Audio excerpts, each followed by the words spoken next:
আসসালামু আলাইকুম ওয়া রাহমাতুল্লাহি ওয়া বারাকাতুহু। আউযু বিল্লাহি মিনাশ শাইতানির রাজিম। বিসমিল্লাহির রহমানির রহিম।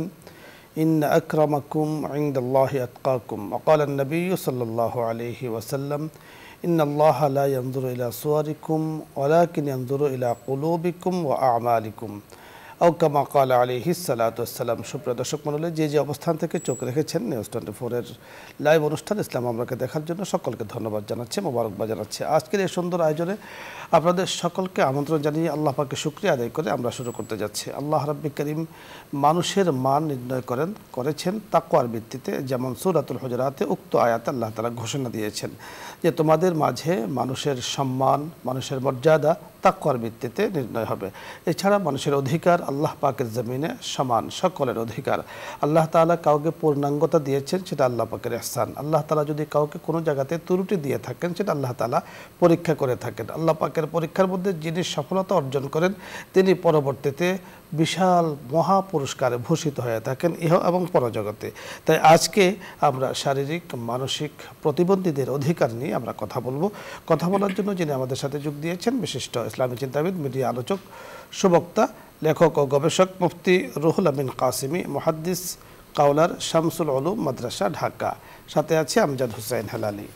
আসসালামু আলাইকুম ওয়া রাহমাতুল্লাহ। ওয়া আলাইকুম আসসালাম ওয়া রাহমাতুল্লাহ। মুফতি সাহেব কেমন আছেন? আলহামদুলিল্লাহ ভালো, আপনি কেমন আছেন? আলহামদুলিল্লাহ, আল্লাহ তাআলা খুব ভালো রেখেছেন। আজকে আপনার কাছে আমরা জানবো যে আমাদের সমাজে অনেকে মানসিক প্রতিবন্ধী আছে, শিশু আছে, আবার অনেকের ক্ষেত্রে দেখা যাচ্ছে যে কোনো জায়গাতে কোনো সমস্যা আছে। তা আসলে এদের অধিকার তো ইসলাম অনেক দিয়েছে। আল্লাহ পাক বলেছেন ওয়ালাকাদ কাররামনা বানি আদম। বনি আদম যারা, আদমের সন্তান যারা, তাদেরকে সম্মান দিয়েছেন, মর্যাদা দিয়েছেন। তো ওনাদের অধিকার নিয়ে আজকে আপনার কাছে আমরা শুনবো। আলহামদুলিল্লাহি রাব্বিল আলামিন ওয়াসসালাতু ওয়াসসালামু আলা সাইয়্যিদিল আমবিয়া ওয়াল মুরসালিন ওয়া আলা আলিহি ওয়া আসহাবিহি আজমাইন। قال الله سبحانه وتعالى لا يكلف الله نفسا إلا وسعها صدق الله العظيم।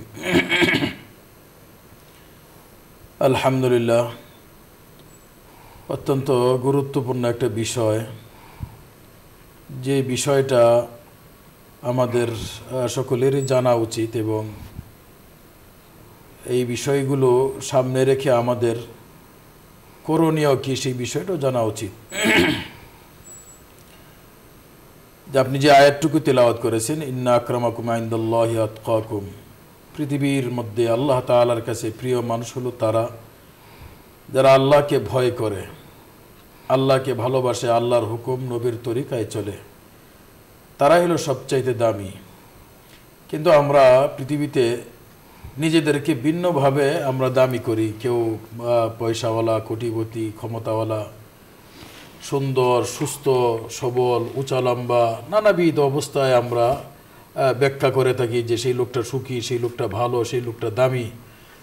কিন্তু আল্লাহ তাআলার কাছে দামি হইল যে আল্লাহকে ভয় করে, আল্লাহর হুকুম মতো জীবনযাপন করে, নবীজির তরিকা অনুযায়ী জীবনযাপন করে, সেই লোকটা হলো আল্লাহ তাআলার কাছে দামি, যেটা কোরআনুল কারীমের মধ্যে আল্লাহ তাআলা ঘোষণা করেছে। এবং আমাদের সমাজে নানা রকমের উঁচু নিচু মানুষ দেখা যায়, সেটাও আল্লাহ পাকের তৈরি করা। আর আপনি যে বিষয়ের দিকে ইঙ্গিত করেছেন যে প্রতিবন্ধী আমাদের মাঝে আছে, মানুষ তো কেউ ইচ্ছা করে প্রতিবন্ধী হয় না। যেমন কেউ সুন্দর ইচ্ছা করে হইতে পারে না, কালো সে ইচ্ছা করে হইতে পারে না, উঁচু খাটো এটাও কেউ ইচ্ছা করে করতে পারে না। আল্লাহর সৃষ্টিকে সম্মান দেখানো এটা প্রত্যেকের জন্য জরুরি, যে প্রত্যেকটা মাখলুকের কিমত বুঝে কদর করা, সে কোন পর্যায়ের তাকে সম্মান করতে হবে। সেই হিসাবে একটা প্রাণীও আল্লাহ পাকের সৃষ্টি, সে ক্ষুদ্রই হোক না কেন সেটাকেও সম্মান করতে হবে আল্লাহর সৃষ্টি হিসাবে। সেক্ষেত্রে মানুষ আশরাফুল মাখলুকাত, মানুষের মধ্যে প্রতিবন্ধী, আপনি যে কথাটা বলেছেন যে আমাদের মধ্যে অনেকেই আছে প্রতিবন্ধী হয়ে যায়, বিভিন্ন কারণে আমরা বুঝি, কিন্তু আসলে আল্লাহ পাকই সেভাবে তাকে সৃষ্টি করেছেন। এখানে দুইটা বিষয় আমাদের জন্য, এক হলো যিনি এই অবস্থায় আপতিত হলেন তার জন্য হলো সবর করা, ধৈর্য ধারণ করা। এবং আমাদের জন্য করণীয় হইল একদিকে আল্লাহ পাকে শুকরিয়া আদায় করা, যে আল্লাহ পাক আমাকে কত সুস্থ সবল সুন্দর রেখেছেন, শুকরিয়া আদায় করা। আর ওই ব্যক্তির জন্য সর্বোচ্চ সহমর্মিতা তাকে সহযোগিতা করা, তাকে সম্মান করা, যে আজকে ওই অবস্থাটা তো আমিও হইতে পারতাম, আমি অন্ধ হইতে পারতাম, আমিও বোবা হইতে পারতাম, আমিও খাটো হইতে পারতাম, আমিও কালো হইতে পারতাম। আল্লাহ পাক দিয়েছেন এগুলি শুকরিয়া আদায় করা, আর যিনি এই অবস্থায় আছেন তাকে সম্মান করা, কখনোই আঘাত দিয়ে কথা না বলা, তুচ্ছ তাচ্ছিল্য না যথার্থ করা। আপনি বলছিলেন। দর্শক মণ্ডলী, মুহতারাম মুফতি রুহুল আমিন কাসিমি প্রতিবন্ধীদের অধিকার নিয়ে কথা বলছিলেন। আমরা যারা আল্লাহ পাকের মেহেরবানিতে সুস্থ আছি, সুস্থ রেখেছেন সর্বদিক থেকে, এটা যেমন আল্লাহ পাকের নেয়ামা, যিনি শারীরিক মানসিক অক্ষম প্রতিবন্ধী হয়ে আছেন সেটাকেও নেয়ামত মনে করতে হবে।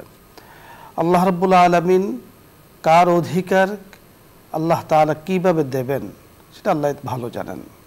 আল্লাহ তাআলা যাকে যখন যেভাবে রাখাটা পছন্দ করেন সেটা আল্লাহ তাআলার ফয়সালা। আমি মাখলুক হয়ে আল্লাহ পাকের কোনো ধরনের ফয়সালার বিরুদ্ধাচারণ করা এটা কোনো রকম জায়েজ নেই, হারাম। অনেকের পরিবারে শারীরিক প্রতিবন্ধী আছে, মানসিক প্রতিবন্ধী থাকতে পারে, দুর্বল থাকতে পারে, অসহায় থাকতে পারে।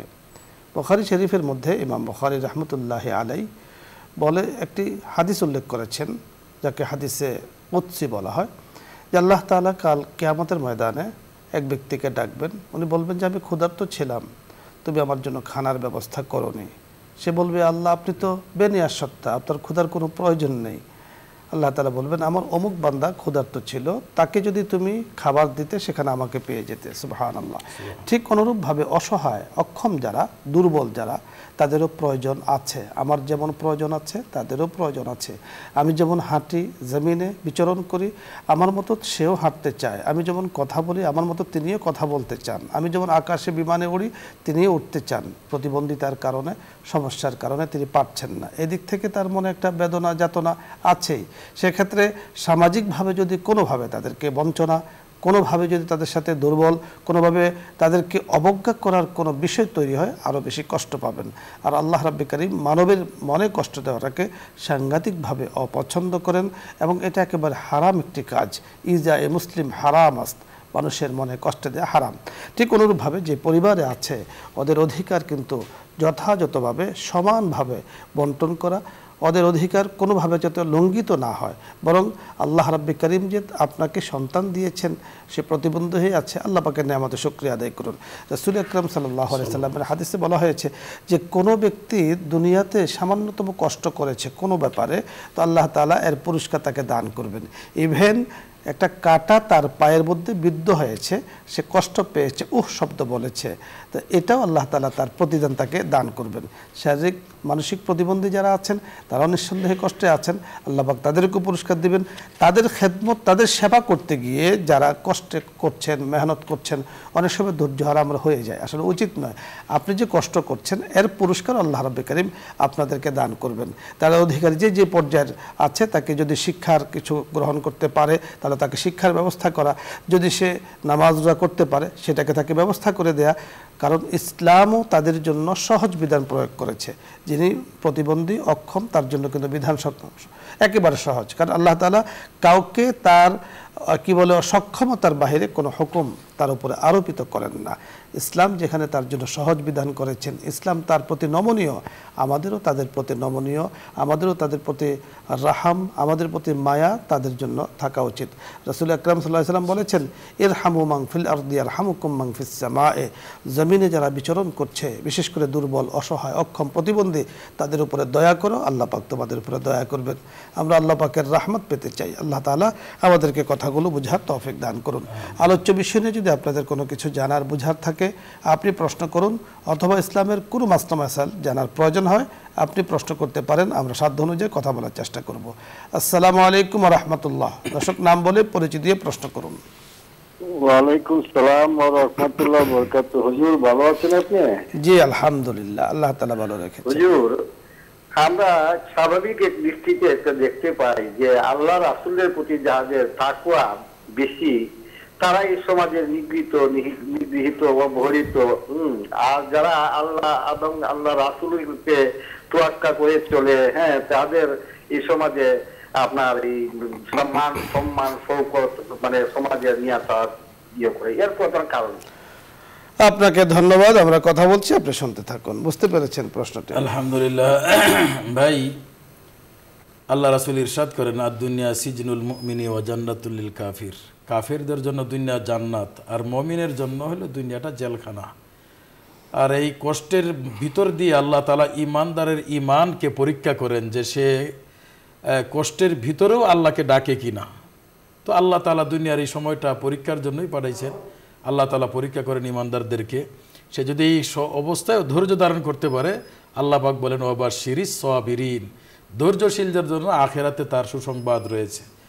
আর যারা কাফের বা বেঈমান, আল্লাহ তাআলার হুকুম অমান্য করে, তারা তো দুনিয়ার সুখটাকেই বেছে নিয়েছে। আল্লাহ পাকও দিয়ে দিয়েছেন, যাও তোমরা দুনিয়াতে আনন্দ করো, আখিরাতে কোনো অংশ থাকবে না। অপর হাদিসও রাসূল আকরাম সাল্লাল্লাহু আলাইহি ওয়াসাল্লাম বলেছেন, আসাদুল বালাই আলাল আম্বিয়া সুম্মাল আমসাল ফাল আমসাল।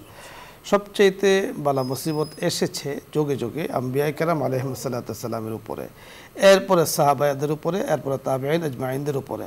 সুতরাং যিনি খাঁটি হতে চান আর যাকে খাঁটি বানাতে হয়, নিঃসন্দেহে তাকে একটু কষ্ট করতেই হয়। আমরা দেখেছি স্বর্ণ আমরা ব্যবহার করি, আংটি ব্যবহার করি, তারপরে আমাদের মা বোনরা বিভিন্ন নেকলেস, বিভিন্ন হার, গয়নাগাটি ব্যবহার করে থাকেন।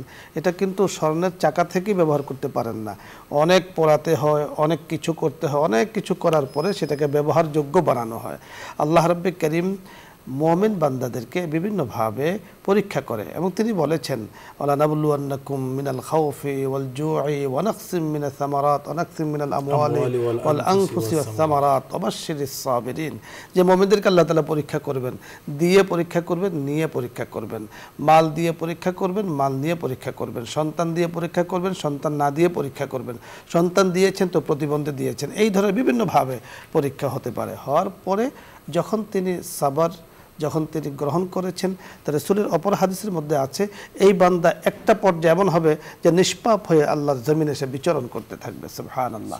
তো এই জন্য কিছু মানুষের ঈমান যত বেশি মজবুত হয়, আল্লাহ পাক পরীক্ষা করে ঈমানকে খাঁটি করেন, মুমিনদেরকে, মুসলমানদেরকে বিভিন্নভাবে পরীক্ষা করে মজবুত করেন। কারণ দুনিয়াতে এই ক্ষণস্থায়ী জিন্দেগি চলে যাচ্ছে, পরকালীন জিন্দেগিতে যেন সুখ পায়, এজন্য পরীক্ষা করে ছানবিন করে তাকে জান্নাতে নেওয়ার উপযোগী আল্লাহ তাআলা করে থাকেন।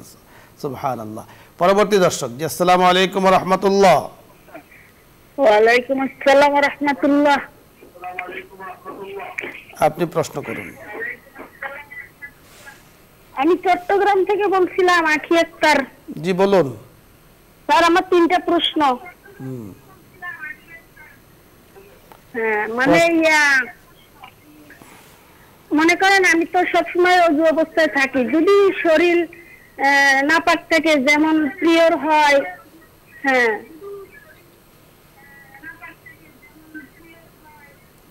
জি বলুন। তখন কি মনে করেন যে তখন কি অজু করতে হবে, নাকি সেই অজু অবস্থা ছাড়াই আমি দোয়া কালাম পড়তে পারবো?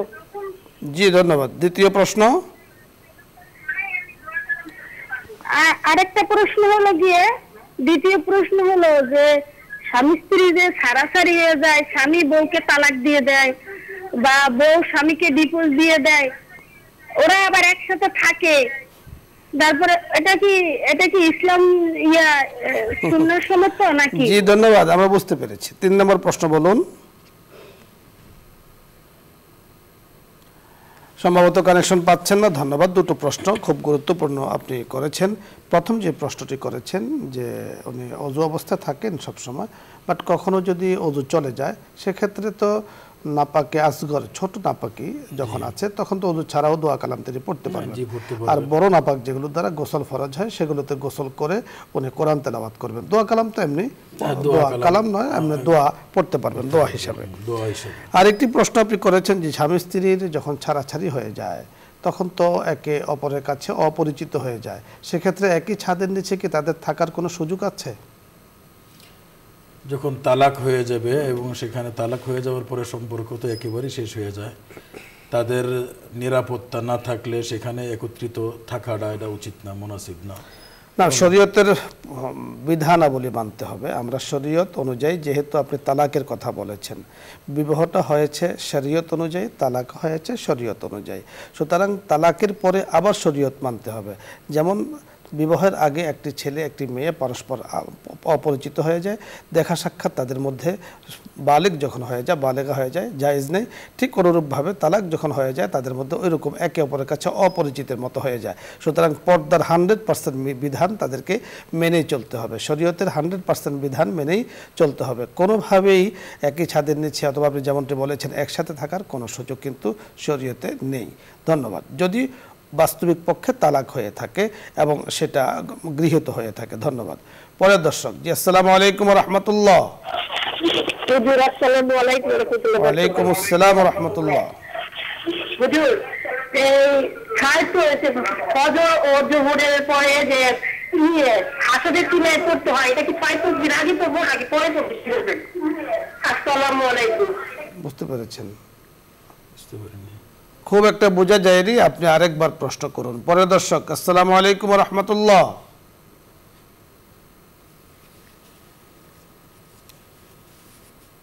দর্শক শুনতে পেয়েছেন? প্রশ্ন করুন। আসসালামু আলাইকুম ওয়া রাহমাতুল্লাহ। ওয়া আলাইকুম আসসালাম ওয়া রাহমাতুল্লাহ। হুজুর, আমার দুইটা প্রশ্ন আছে। আমি গোয়ান চিটাগং সকরিয়া থেকে বলছিলাম। জি, আমার দুইটা প্রশ্ন। বলুন। আমার দুইটা প্রশ্ন। প্রথমটা হচ্ছে, কেউ কোনো ব্যক্তি যদি তাদের জানাজা পড়া যাবে কিনা, তাদের পারিবারিক ব্যবস্থা হওয়া যাবে।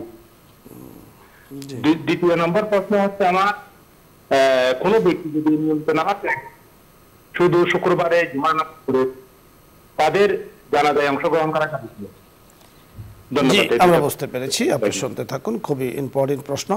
প্রথম যে প্রশ্নটি করেছেন, কেউ যদি সুদের কারবারে যুক্ত থাকেন তার জানাজা পড়া যাবে কিনা অথবা তাদের পক্ষ থেকে দাওয়াতে অংশগ্রহণ করা যাবে কিনা? জি আলহামদুলিল্লাহ, সুন্দর একটা প্রশ্ন। আমাদের সমাজে অনেকেই এই অবস্থায় আছে। তো কথা হলো যে মুসলমান যদি হয়ে থাকে তাহলে অবশ্যই তার জানাজা হবে।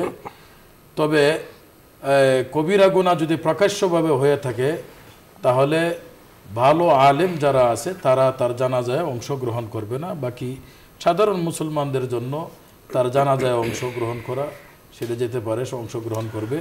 ভালো কোনো আলেম তার জানাজা পড়া। আপনি যথার্থ বলেছেন। দেখুন, আমরা প্রথমত যে বিষয়টি ক্লিয়ার করতে চাই এখানে হলো, প্রথম হলো যে সুদি কারবারে কেউ যুক্ত আছে, আমরা বলবো সুদ হারাম। ইসলামের দৃষ্টিতে সুদ হারাম। কোরআনে পরিষ্কার ঘোষণা দিয়েছে, আহাল্লাল্লাহুল বাইআ ওয়া হাররামার রিবা। রিবা হারাম, অর্থাৎ রিবা অর্থ সুদ হারাম। এখন এই হারাম কাজে কেউ যদি যুক্ত থাকে, হারাম কাজে যুক্ত থাকে, আপনি নিশ্চিত জানেন যে তিনি হারাম কাজে যুক্ত আছেন। বাট সুদি কাজ করলে তিনি মুসলমান থেকে বের হন না, মুসলমানের ভেতরে থাকেন, সুতরাং তার জানাজা পড়া যাবে। আপনি নিশ্চিত জানেন যে আপনাকে দাওয়াত দিয়েছেন এবং উনি সৌদির টাকা দিয়েই আপনার আয়োজন করেছেন, আপনার জন্য অংশগ্রহণ করা জায়েজ নেই। কিন্তু যেহেতু মুসলমান সম্পর্কে ভালো ধারণা করা চাই, তো সেক্ষেত্রে তার হারামের যেমন অংশ আছে, হালালও তার অর্থ থাকতে পারে।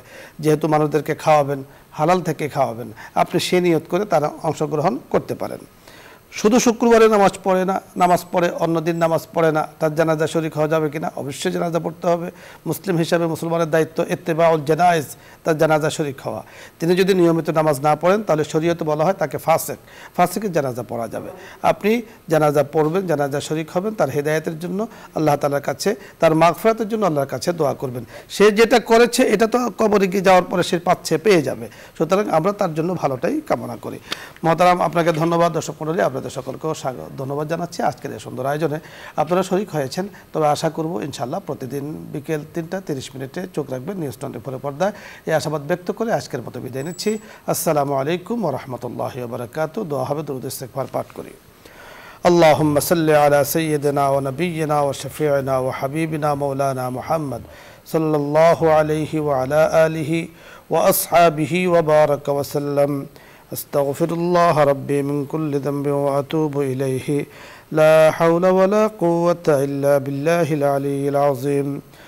أستغفر الله ربي من كل ذنب وأتوب إليه. لا حول ولا قوة إلا بالله العلي العظيم. الحمد لله رب العالمين والصلاة والسلام على سيد الأنبياء والمرسلين وعلى آله وأصحابه أجمعين. ربنا ظلمنا أنفسنا وإن لم تغفر لنا وترحمنا لنكونن من الخاسرين. رب اغفر وارحم وأنت خير الراحمين. يا حي يا قيوم برحمتك نستغيث. لا إله إلا الله وحده لا شريك له له الملك وله الحمد وهو على كل شيء قدير. رضيت بالله ربا وبالإسلام دينا وبمحمد صلى الله عليه وسلم نبيا ورسولا. আয় রব্বুল আলামিন, আহকামুল হাকিমিন, আল্লাহ পবিত্র রজব মাস আয় আল্লাহ প্রায় শেষের দিকে চলে আসছে। শাবান মাস, রমজান মাস সামনে। আয় আল্লাহ এই অবস্থায় নবীজি দোয়া করেছেন, আল্লাহুম্মা বারিক লানা ফি রজব ওয়া শাবান ওয়া বাল্লিগনা রমাজান। আয় আল্লাহ পবিত্র রজব মাস, শাবান মাসের যাবতীয় রহমত বরকত দান করো, আর আমাদেরকে পবিত্র রমজান মাস পর্যন্ত পৌঁছায়া দাও। আয় আল্লাহ আজকের এই অনুষ্ঠানের মধ্যে যা কিছু দিনই আলোচনা হলো, আয় আল্লাহ প্রশ্ন উত্তরের মাধ্যমে আয় আল্লাহ যা কিছু সমাধান দেওয়া হলো কোরআন হাদিস অনুযায়ী, আল্লাহ আমাদের যাবতীয় আমলগুলি তুমি কবুল আর মঞ্জুর করে নাও। ইয়ার হাদিয়া কোটি কোটি গুণে বাড়াইয়া সোনার মদিনায় নবীজির পাক রোজা তাহারে পৌঁছায়া দাও। পৃথিবীর মাটির নিচে যত মুসলমান নরনারী কবরবাসী হয়ে গেছে, আল্লাহ তাদের রূহের উপরে সওয়াব পৌঁছায়া দাও। আয় আল্লাহ আমাদের এই অনুষ্ঠানকে কবুল আর মঞ্জুর করে নাও। এই অনুষ্ঠানের মাধ্যমে আয় আল্লাহ এখানে যারা আসেন আলেম উলামায়ে কেরাম, আয় আল্লাহ কোরআন ও হাদিসের সহি আলোচনাগুলো সারা বিশ্বের সমস্ত শ্রোতা দর্শকদের সামনে রাখেন। আল্লাহ তাদেরকে তুমি কবুল আর মঞ্জুর করে নাও। আল্লাহ যারা শ্রবণ করেন, শুনেন, দেখেন, আয় আল্লাহ আমলের নিয়তে প্রশ্ন করেন, জানার নিয়তে প্রশ্ন করেন, আল্লাহ সেই সমস্ত ভাইদের মেহনতকে আল্লাহ তুমি কবুল আর মঞ্জুর করে নাও। আল্লাহ সহি কোরআন ও হাদিসের এই আমলগুলি আয় আল্লাহ শুনে যেন বাকি জীবন আমল করতে পারেন আর অন্যের কাছে পৌঁছাইতে পারেন। আল্লাহ মেহরবানি করে সবাইকে সেই তৌফিক নসিব ফরমাও। আয় আল্লাহ এত সুন্দর একটি দিনই অনুষ্ঠান ইসলাম ও আমরার মাধ্যমে সহি কোরআন ও হাদিসের আলোচনাগুলো হয়, সারা পৃথিবীর সমস্ত বাঙালি মুসলমানেরা সেই আলোচনাগুলি শোনেন। আল্লাহ এই অনুষ্ঠানকে তুমি কবুল আর মঞ্জুর করে নাও। নিউজ 24 কে আল্লাহ তুমি কবুল আর মঞ্জুর করে নাও। এর সঙ্গে যারা জড়িত আছেন আয় আল্লাহ সবাইকে তুমি কবুল আর মঞ্জুর করে নাও। আল্লাহ বসুন্ধরা গ্রুপের চেয়ারম্যান সাহেব, আল্লাহ তার বংশের যত নারী পুরুষ, আয় আল্লাহ মা বাবা দাদা দাদি নানা নানি শ্বশুর শাশুড়ি আত্মীয় স্বজন কবরবাসী হয়ে গেছেন, আল্লাহ তাদের রূহের উপরে সওয়াবগুলি বখশায়া দাও। আল্লাহ রুসিলায় তাদের জীবনের সমস্ত গুনাহ মাফ করে দাও। আল্লাহ কবরগুলি জান্নাতের বাগান বানিয়ে দাও। কিয়ামত পর্যন্ত কবরে আযাব গজব থেকে আল্লাহ তাদের সবাইকে হেফাজত ফরমাও। আয় আল্লাহ চেয়ারম্যান সাহেবের পরিবারের উপর তুমি খাস রহমত নাজিল ফরমাও। আসমানি জমিনি আগুন পানির বালা মুসিবত থেকে আল্লাহ তুমি হেফাজত ফরমাও। আয় আল্লাহ এই অনুষ্ঠান কিয়ামত পর্যন্ত যেন এমনি ভাবে কোরআন ও হাদিসের সেই গুরুত্বপূর্ণ সহি আলোচনাগুলো আয় আল্লাহ প্রচারিত হয়, সারা পৃথিবীর মানুষ যার যার জায়গা থেকে এই আলোচনাগুলি শুনে আল্লাহ তোমার জমিনের উপরে আকাশের নিচে তারা তোমার মর্জি মোতাবেক সহি আমলগুলি করে যেতে পারে, খাঁটি ঈমান নিয়ে তারা দুনিয়া থেকে জান্নাতি হয়ে যেতে পারে। আল্লাহ সবাইকে সেই তৌফিক নসিব ফরমাও। আল্লাহ আমাদের মধ্যে যারা অসুস্থ, আল্লাহ সবাইকে তুমি শেফা নসিব ফরমাও। আল্লাহ আমাদের দেশকে তুমি হেফাজত ফরমাও। এই দেশে যেন আমরা সকলেই নিজের জান মাল আবরু ইজ্জতের নিরাপত্তা নিয়ে আয় আল্লাহ তোমার হুকুম নবীর তরিকা অনুযায়ী ইবাদত করে ঈমান আমল নিয়ে বেঁচে থাকতে পারি, ঈমান আমল নিয়ে কবরে যেতে পারি। আল্লাহ আমাদেরকে সেই তৌফিক নসিব ফরমাও। আল্লাহ আমাদের পরিবারের প্রতি তুমি খাস রহমত নাজিল ফরমাও। ওয়া সাল্লাল্লাহু তাআলা আলা খায়রি খালকিহি মুহাম্মদ ওয়া আলা আলিহি ওয়া আসহাবিহি আজমাইন বিরহমাতিকা ইয়া আরহামার রাহিমিন।